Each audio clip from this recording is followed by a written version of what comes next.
नमस्ते साथियों, आइए आज के इस वीडियो में इस कालखंड में सीएम राइज विद्यालयों में शिक्षक चयन परीक्षा की तैयारी की श्रृंखला में इस वीडियो में पर्यावरण अध्ययन के अंतर्गत 10 प्रश्न लेकर पुनः उपस्थित हुए हैं।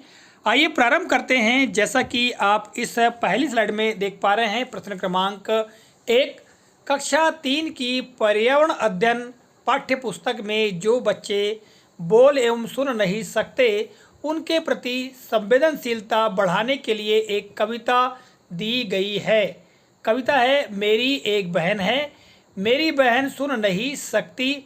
और इसी तरह से यह जो कविता है काफ़ी लंबी है और ये जो कविता है इसके कुछ अंश ही पाठ्य पुस्तक में दिए गए हैं। प्रश्न आगे ये कहता है कि यह कविता है और 4 विकल्प दिए गए हैं। ए, जीन व्हाइटहाउस पीटरसन की, बी, अरविंद गुप्ता की, सी, हरीश निगम की और डी, उक्त में से कोई नहीं। तो साथियों, जैसा कि प्रश्न है इसके लिए उत्तर होगा ए, जीन व्हाइटहाउस पीटरसन की। अगली स्लाइड में देखते हैं प्रश्न क्रमांक 2, सभी बच्चों में अलग अलग विशिष्ट क्षमताएं होती हैं।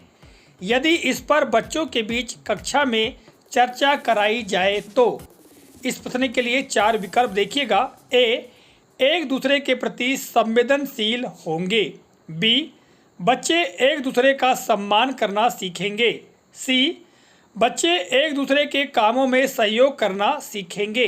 और डी, उपरोक्त सभी कथन सही हैं। साथियों, इस प्रश्न के लिए उत्तर होगा डी, उपरोक्त सभी कथन सही हैं। चूँकि प्रत्येक बच्चे में अलग अलग क्षमता होती है तो आपस में जब चर्चा कराएंगे और बच्चे एक दूसरे से बातचीत करेंगे इस संबंध में कि उसे क्या आता है क्या नहीं आता है, तो निश्चित तौर से बच्चे एक दूसरे के प्रति संवेदनशील बनेंगे।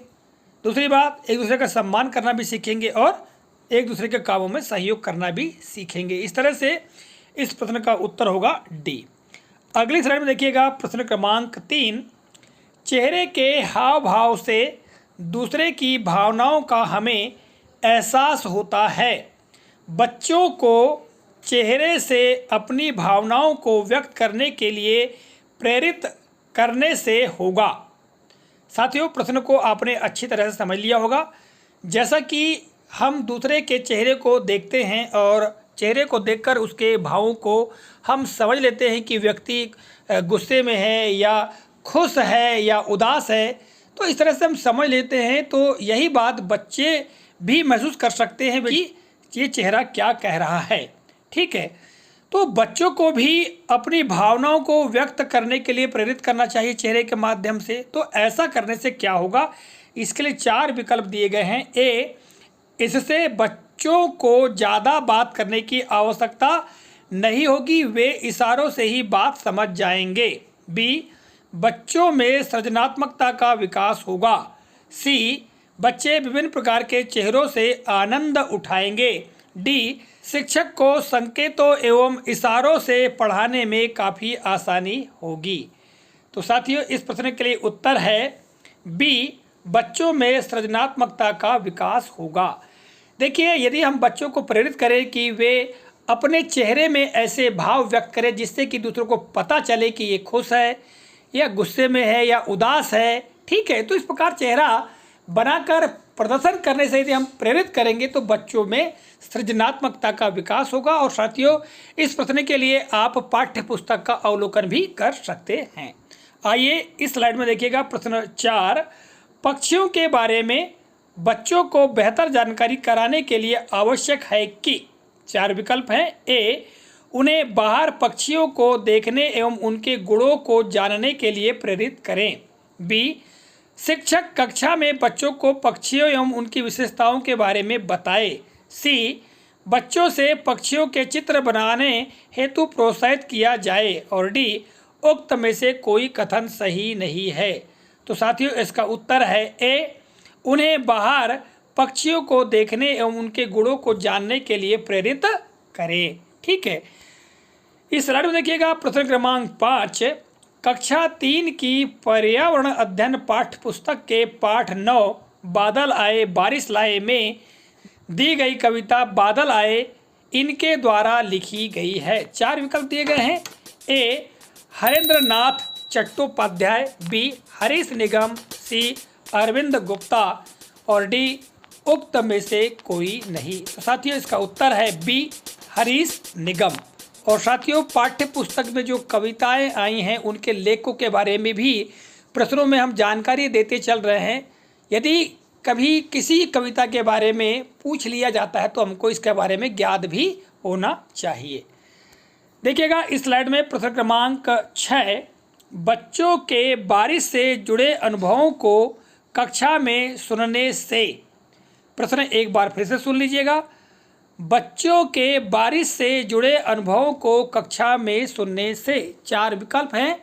ए बच्चे बेहतर तरीके से बारिश को जान पाएंगे, बी बच्चे बादलों के बनने की प्रक्रिया को समझ पाएंगे, सी बच्चों को बारिश के अच्छे बुरे प्रभावों को समझाने में शिक्षक को मदद मिलेगी और डी है उक्त कथन में से कोई नहीं। तो साथियों इसका उत्तर होगा सी बच्चों को बारिश के अच्छे बुरे प्रभावों को समझाने में शिक्षक को मदद मिलेगी। आइए इस स्लाइड में देखिएगा प्रश्न क्रमांक 7, बच्चों के लिए जानकारी के स्रोत बढ़ाने हेतु शिक्षक को करना चाहिए।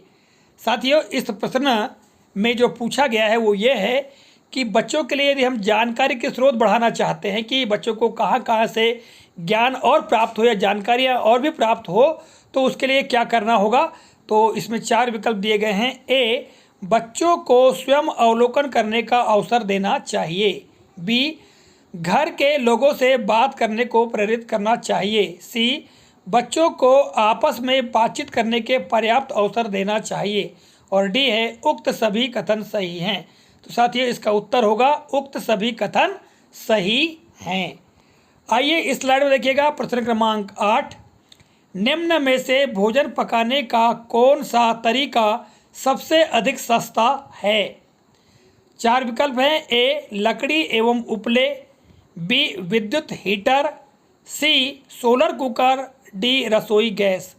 तो साथियों इसका उत्तर होगा सोलर कुकर, क्योंकि लकड़ी एवं उपले में भी एक तो इनमें भी कुछ राशि खर्च होती, साथ ही हमारे पर्यावरण को नुकसान भी पहुंचता है।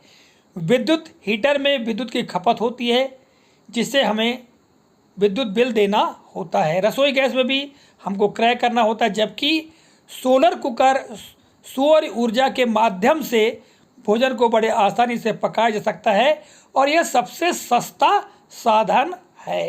प्रश्न क्रमांक 9 देखिएगा, बच्चों को मिलजुल कर खाने की चीज़ें बनाने में मज़ा आता है, वे अपने परिवेश के अनुसार निम्न में से इसको बना सकते हैं। 4 विकल्प।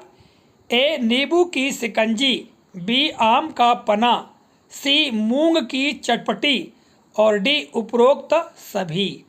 तो साथियों जैसा कि प्रश्न कह रहा है कि बच्चों को मिलजुल कर जो खाने की चीज़ें हैं बनाने बड़ा मज़ा आता है ना, ये हमने अक्सर देखा भी है। तो जो बच्चे हैं वे अपने परिवेश के अनुसार ये जो नीचे दी गई चीज़ें हैं 4 विकल्पों में, इनमें से किसको बड़े आसानी से बना सकते हैं। तो साथियों उत्तर होगा ए नींबू की शिकंजी। साथियों नींबू की शिकंजी बनाने के लिए बच्चों को पानी में एक निश्चित मात्रा में शक्कर को घोलना होगा। इसके पश्चात शक्कर के घुल जाने के बाद कुछ नींबू को काट कर उनको निचोड़ना होगा, नींबू के रस की बूंदें डालना होगा और इस तरह से घोलकर नींबू की शिकंजी बड़ी आसानी से बन जाएगी और बच्चे इसको बना पाएंगे। जबकि आम का पन्ना बनाना थोड़ा कठिन होगा बच्चों के लिए और मूंग की चटपटी भी बनाना कठिन ही होगा। और आइए अब देखते हैं अंतिम प्रश्न, प्रश्न क्रमांक 10, कच्ची खाई जाने वाली चीज़ें, पकाकर खाई जाने वाली चीज़ें, कच्ची एवं पकाकर खाई जाने वाली चीज़ों के संबंध में जानकारी देने का सबसे उत्तम तरीका है। 4 विकल्प हैं।